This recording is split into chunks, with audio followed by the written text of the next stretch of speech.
अनुचर वायु, हवा, पवन, समीर, अनिल, अन्न, अनाज, धान्य, शस्य। अब ये बच्चों ये हमारे सारे पर्यायवाची ऐसे शब्द हैं जो हम सोचते हैं कि शायद एक ही अर्थ होता है, लेकिन एक शब्दों के अनेक शब्द होते हैं। उनको हम कुछ भी रूपों में पुकार सकते हैं। हम पैर को चरण भी कह सकते हैं, असुर को दानव भी कह सकते हैं। तो यानी जो एक समान अर्थ बताते हैं ये हमारे सारे पर्यायवाची कहलाते हैं।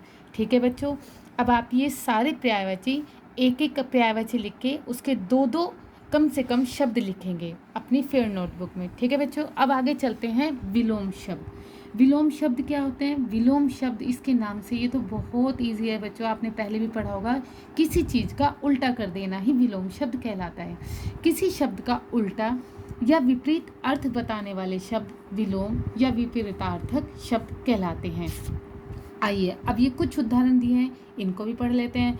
अनुकूल, प्रतिकूल, उपयुक्त, अनुपयुक्त, अर्थ, अनर्थ, उपस्थित, अनुपस्थित, उपकार, अपकार, पसंद, नापसंद, पाप, पुण्य, सौभाग्य, दुर्भाग्य, इच्छा, अनिच्छा, दंड, पुरस्कार, शिक्षित, अशिक्षित, चेतन, अचेतन, विष, अमृत, हित, अहित, लायक, नालायक।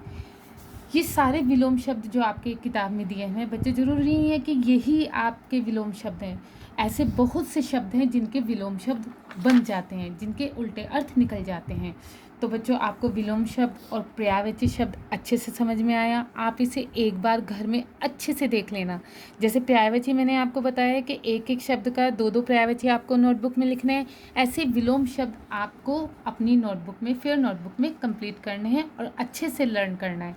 इसके पर्यायवाची आप दो दो कर लेना, तीन तीन लिखने की ज़रूरत नहीं, और अच्छे से याद कर लेना। अच्छा बच्चों, एक बार घर में अच्छे से याद करके फिर हम आगे का अनेक शब्दों के लिए एक शब्द और श्रुति संभिन्नार्थक शब्दों के बारे में बताएंगे। धन्यवाद।